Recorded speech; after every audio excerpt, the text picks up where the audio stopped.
সিরিয়ায় পতনের মুখে বাশার আল আসাদের সরকার। রাজধানী দামাস্কাসে ঢুকে পড়ল বিদ্রোহীরা। সকালে ঘিরে এবার রাজধানী দামাস্কাস এবং পিছু হটে সিরিয়ার সেনাবাহিনীও। বিনা বাধায় রাজধানী দখল করে বিদ্রোহীরা। আসাদ রাজধানী ছেড়ে পালিয়ে গিয়েছেন এবং প্রেসিডেন্ট বিমানে উঠেছেন এমনটাই কিন্তু জানিয়েছে সিরিয়ার সেনা।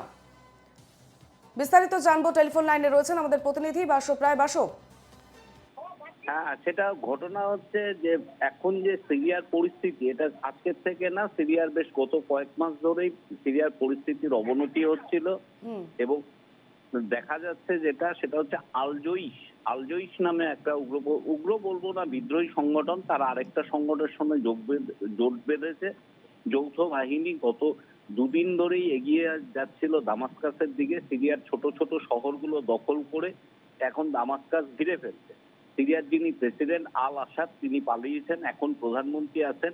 ঠিক আমরা এই চেহারাটাই দেখেছিলাম আফগানিস্তানে। তালিবরা এগিয়ে আসছিল, তালিবরা যখন এগিয়ে আসে শেষ পর্যন্ত আর যুদ্ধ না করে আফগানিস্তানের তখনকার সরকার যারা ছিলেন তারা আপোষে ক্ষমতা হস্তান্তর করেছে এবং সিরিয়ায় এখনো সম্ভবত যে সরকার পক্ষের কিন্তু প্রেসিডেন্ট পালালেও প্রধানমন্ত্রী আছেন, তিনি ঠিক সেভাবেই ক্ষমতাটা হস্তান্তর করবে। এখানে বলার কথা এই, ভারত সরকার গত দুদিন ধরেই বিবৃতি জারি করছে যে সিরিয়ায় যারা ভারতীয় আছে তাদের একেবারেই ঘর থেকে বেরোতে না এবং ফিরে আসছে।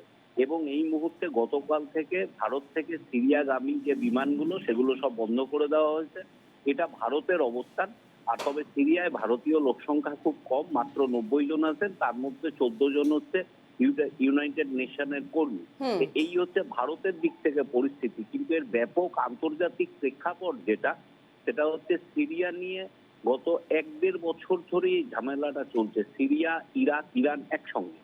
আর তার সঙ্গে আফগানিস্তানে যেভাবে ক্ষমতা বদল হয়েছে, ঠিক একই জিনিস আমরা যদি ভালো বড় প্রেক্ষাপটে একসঙ্গে মিলিয়ে নিই, বাংলাদেশও কিন্তু তাই হয়েছে।